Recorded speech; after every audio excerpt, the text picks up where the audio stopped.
Assalamualaikum warahmatullahi wabarakatuh. Well, good morning, my student. How are you this morning?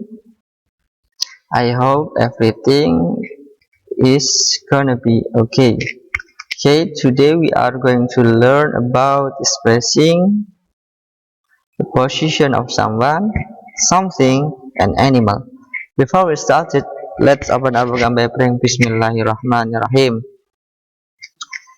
Okay, my student. If you want to express the position of someone, something, an animal, you may use preposition of place. Jadi kalau kalian ingin mengungkapkan suatu posisi seseorang, suatu posisi benda ataupun hewan, kalian bisa menggunakan preposition of place. Preposition atau kata depan adalah kata yang diletakkan sebelum noun, kata benda, pronoun, kata ganti, noun phrase, phrase yang berupa noun, noun clause, dan gerund. Nah, kita simak beberapa contoh dari preposition. Di sini ada 3 preposition, yakni preposition in, preposition on, dan preposition at. Nah, fungsi yang pertama adalah waktu. Kita menggunakan kata depan in, digunakan untuk bulan, tahun, abad, dan periode yang panjang. Dalam kalimat I started working here in 1991. Ya, kita memakai preposition in karena diikuti oleh tahun. Yang kedua adalah on, digunakan untuk hari dan tanggal. Dalam kalimat what are you doing on Friday? Kita memakai on karena diikuti oleh hari. Yang ketiga, preposition at digunakan untuk waktu yang tepat atau khusus atau spesifik. Dalam kalimat there is a meeting at 2:30 this afternoon. Kita memakai at pada waktu yang jelas, 2:30.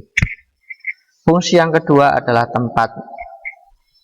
Kita memakai kata depan in, digunakan untuk ruang yang tertutup. Contoh, they live in a charming old cottage. Jadi mereka tinggal di suatu pondok yang menawan. Di sini adalah charming old cottage. Ini tempat yang tertutup, artinya pondok ya. Selanjutnya, preposition on digunakan untuk permukaan secara horizontal atau vertikal.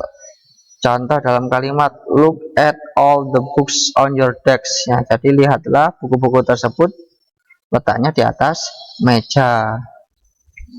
Yang ketiga, preposition at digunakan untuk tempat yang spesifik. Contoh dalam kalimat I enjoy my 2 years at university. Ya, university ini spesifik, oleh karenanya kita memakai preposition at. Contoh preposition lain selain in, on, at, di sini ada in front of, artinya di depan, behind, artinya di belakang, between, artinya di antara, round, artinya di sekitar, cross from, artinya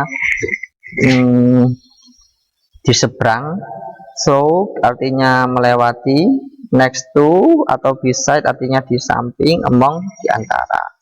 Nah, kita bisa melihat di sini ada objek. Objeknya adalah the bird ya. Jadi the bird is in front of the box. Jadi burung tersebut letaknya di depan kotak. Contoh kedua, the bird is behind the box. Jadi burung tersebut terletak di belakang kotak, dan seterusnya. Next, we use there is and there are. Jadi kita menggunakan there is dan there are. Nah, perhatikan gambar tersebut. Oke, sudah diperhatikan. Nah, benar sekali.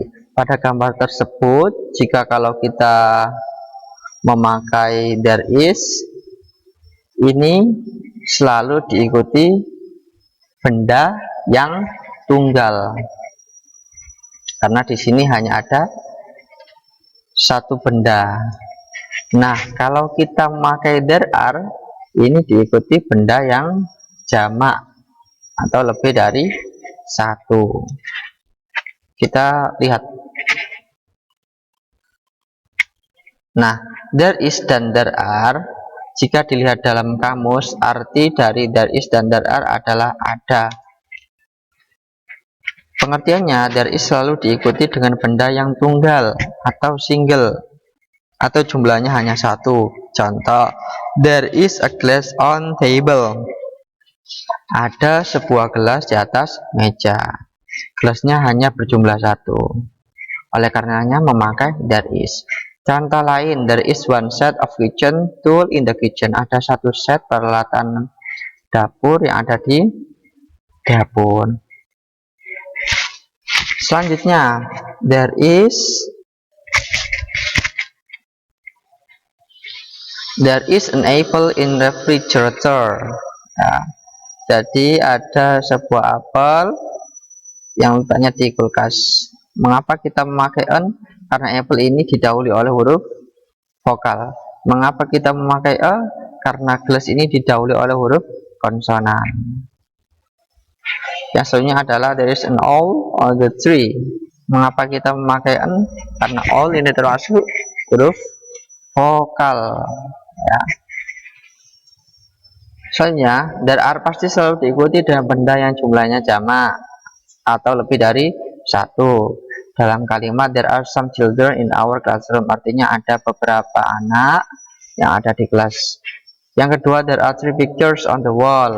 Ya, kalau kita menggunakan there are, otomatis bendanya lebih dari satu, kita harus menambah s pada akhirnya, dan seterusnya.